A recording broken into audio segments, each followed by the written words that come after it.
the first one. And even though Unilever and other companies are doing similar things, but everybody thinks, oh, okay, that's Yahoo.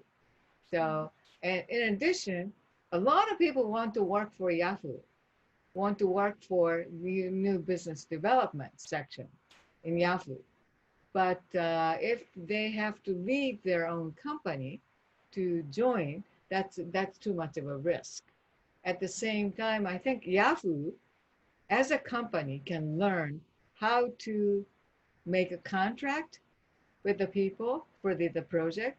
How do you specify what kind of jobs and what kind of output you expect? And that's a lot of work, and not too many people can do it. So you have to try. And so in that sense, I thought the Yahoo is very, very smart because they get the experience of defining the job description, so to speak, for the project. At the same time, learn how to screen people, how to evaluate the skills of the people without hiring them full time, and also trying to evaluate what they can do. You know, I'm pretty sure that you might have heard this is job type rather than membership type hiring. I think everybody is talking about this job type, and I think it's the way to go. And yet, when you try to implement it, it's very, very difficult.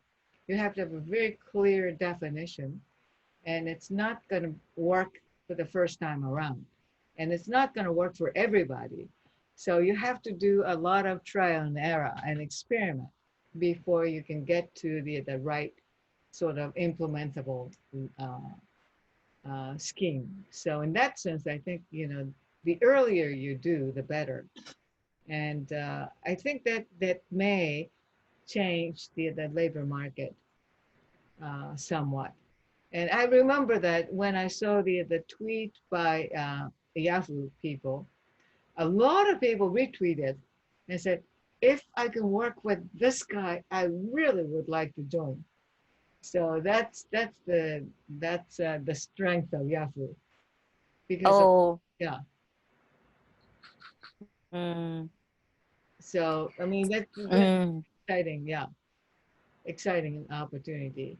So if other company just said, you know, we'll hire people for the second, Mm. if it's a boring job, okay, let's see what else. I thought it was quite interesting collection of topics, and because every single one is more or less related to what you do and what are the kind of things that you could do. And I thought it was very interesting about the cashless. The credit card is used by older people, and, which is very true. And I Yeah, thought it was, I'd it, like to hear younger person's opinion yeah, in yeah, this group. yeah, Can I hear yeah. Yuka-san? Who is using PayPay and all these things, right? That's what you want. Use Line Pay, Yeah. but So I don't know. yeah. For Is it, me, I think it's not that convenient for me. I prefer credit card, to be honest. oh yeah. But I see Right. why governments are trying to, introduce those cashless Hmm. system, Hmm. because I think it's connected to earlier topic about Yahoo. We're gonna face labor shortage for sure, Yeah. and cashless will be reducing the work of the workers in supermarket or whatever, Hmm. and that's gonna help labor shortage situation. So I think government should really try and then make it more convenient so that even young people don't think it's not convenient. Hmm. Love it. So you'll be able to use it. But I'm not really sure whether that is available right now or not. And I'm not really sure what it does either. So Line Point, I have some, Mm. like every time I make payment, for example, I use Line Mobile I see. for a starter. So every time I make payment for Line Mobile, I get points, maybe Mm. like 1 point for 100 yen or something. And then I can use that money, Mm. that point for the next payment. of the Line Mobile. Okay. So it's kind of like credit card points, I guess. But So- correct me if I'm wrong. I'm not an I- expert, sorry. I have a question. There are so many places that says, no cash, right? So then that is somewhat of an equity issue, because who has those electronic payments tends to have higher income, Yeah. socioeconomic status is higher. So what do you do when you don't have access to those devices? So that's our current, and we only have Apple Pay and Samsung Pay, and not really nobody's pushing it in America. So it's interesting to hear everybody's commentary on how things are going in Japan. But I don't know. In China, you can't really use cash. That's, Okay. Yeah. Can I have some opinions about the cashless? I think now in Japan, it's really like kind of, how to say it, Senkoku Jidai. You have this pay, and I don't know how about it. So people are confusing, right?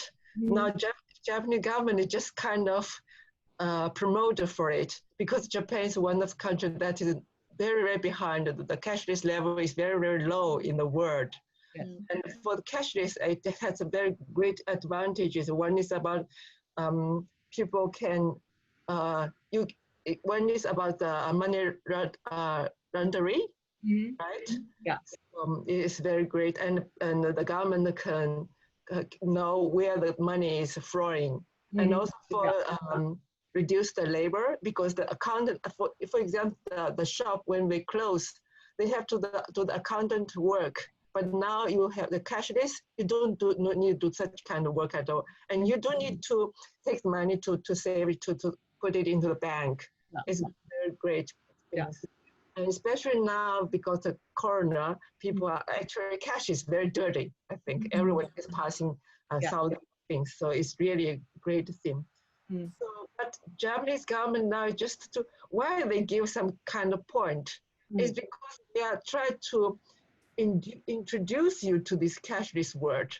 But here I think we are very, very, because Japanese are very, don't want to take the risk. People are still very, very stick to the cash. I use credit card. I don't use the pay or something like that, because I don't know. I know credit card. If someone used my card, I can declare it. Yes. So my worry is just about this line pay or pay, all these kind of things. If people have my card, if they pay it, can I say, oh, this is not my spending? Can I declare it or something like that? This is my worry, and I think most people are worried about it. Yeah, I see what you're saying. The credit card, at least you can track and say, this is not mine, so I'm not going to pay. And they credit you. Okay, very interesting. I think we can go on and on and on, but since it's 5 of 10, I would like to wrap up, and I would like to thank all of you to join me today.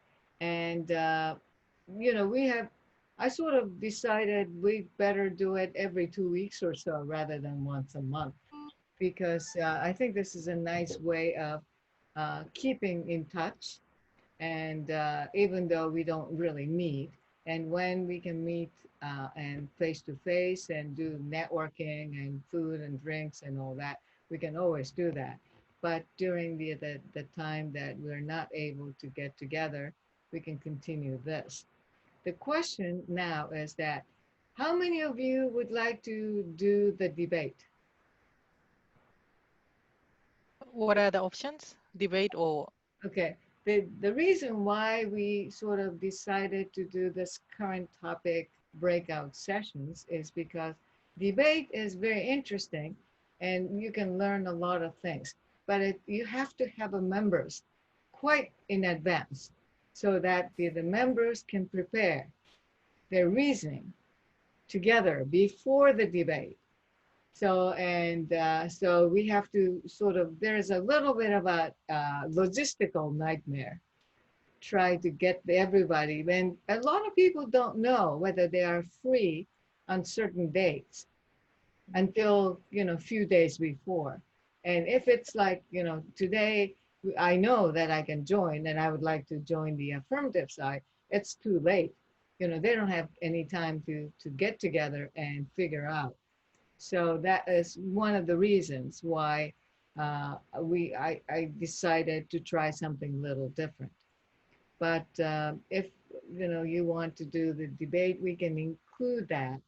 And also, I was thinking about probably we could do role play in breakout groups. We can take one role, and you know, we can have two people taking the two different roles in the breakout sessions. We can do it with everybody, but you know, since I want many people to participate and practice rather than just watch, and I think it's clearly the practicing really goes a long way.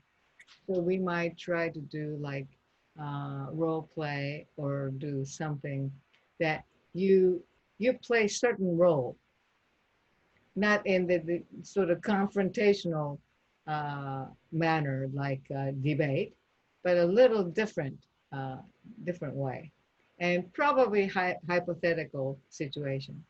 I mean, this is the kind of thing that we do very often when we try to impromptu learn how to do the presentation and sort of think on the spot and act. So I might try to do something like that. So in other words, what I'm saying is that if you have any ideas from your experience, and some of you have participated in this type of session a few times. So if you have some ideas, please let me know. And I'll send you, I'll send all of you the thank you note, and probably if I can edit this video quickly, I can send you the video too. So, but right now I have so many things to edit. So it may take a little bit longer this time. Anything else? Okay, well, it's almost 10 o'clock. Thank you very much for joining us. I hope you had fun as much as I did. And starting tomorrow, you're going to have to work. 4 days is over, so you have to go back. And thank you very much. Good night.